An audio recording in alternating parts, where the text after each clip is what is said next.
खुलुमबाय Bodoland एंखं television studio आं हायनार्सि गयारि दिनै फुंबिलिनि गाहाय रादाबफोराव दङ।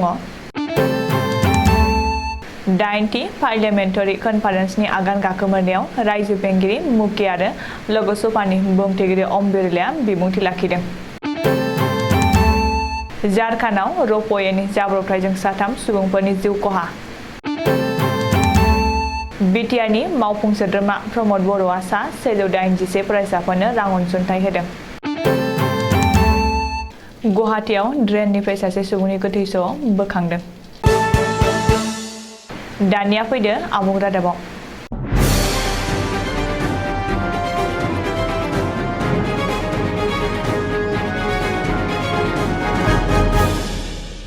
गुवाहाटीआव जानाय 8थि पार्लियामेन्टारि कनफारेन्स इन्डिया रिजननि आगान गाखोमोरनायाव आसामनि रायजो बेंगिरि प्रफेसार जगदीश मुखी आरो लोगोसभानि बुंथिगिरि श्री ओम बिरलाया बिबुंथि लाखिदों। सिगां प्रफेसार जगदीश मुखीया बुंदों दि आथिखालाव रायजोनि आयेन आफादा हादरनि जौगानायाव जोबोर मोजां खामानि मावलांनो हायो आरो सुबुंखान्थिखौ गोख्रों खालामो। बेनि उनाव प्रफेसार मुखीया बुंबावदों दि फैबाय थानाय समाव लाइमोन गोहोखौ बांहोनो थाखाय खामानि मावलांनांगौ।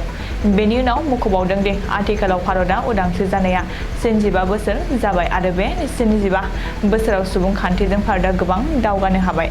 ओजोंहाय लोगोसभानि बुंथिगिरि श्री ओम बिरलाया गावनि बिबुंथियाव बुंदों दि हेंथा दोलोआ सदनाव जेबो हेंथा होयो अब्ला बेफोर गासैबो आयेनारि खान्थिजों जानांगौ आरो सदननि मान मर्यादाखौ लाखिनांगौ।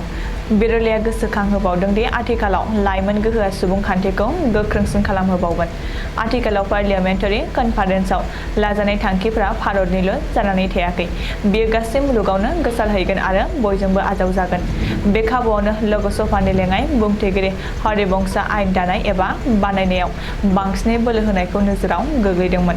मानो होनोब्ला आथिखालाव लाइमोन गोहोआ निउक्लियार गोहो होनजायो, बेनिखायनो लाइमोनफोरखौ जौगाहोनोबोला आथिखालाव गोख्रों आयेनारि राहा बानायनांगोन।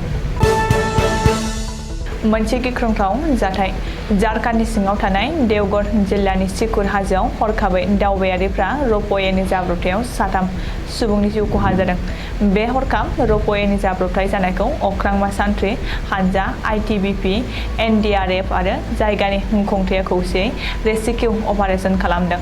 सुलुङाव मिथिनाय बादिब्ला दासिम रेस्किउ अपारेसन खालामनायाव दासिम सासे सान्थ्रि हानजाजों लोगोसे 40 सुबुंफोरखौ रैखाथि होनो हाबाय। दासिमबो 15 सुबुंफ्रा र'पवेआवनो थाबथानानै दङ। बिटिआरनि मावफुं सोद्रोमा प्रमद बर'आ बिटिआर हालामनि सिङाव थानाय गुन गोनां सोलोंथाइ लानाय फरायसा फरायसुलिफोरनो फरायनायाव गोसो दुंखांहोनो थाखाय पिएइचडि, आइआइटि, एनआइटि आरो एमबिबिएस सोलोंथाइ लानाय सा 181 फरायसाफोरनो रां अनसुंथाइ गथायदों।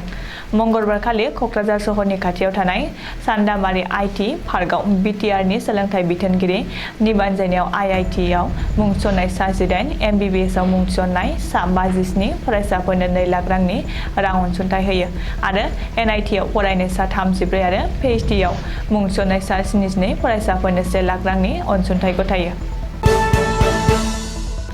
ड्रेन सिंनिफ्राय सासे सुबुंनि गोथै सह बोखांदों। मख'जाथावदि समबारखालि गुवाहाटी नोगोरमानि गान्धी बस्तियाव गंसे ड्रेन सिंनिफ्राय सासे सुबुंनि गोथै सह बोखांदों।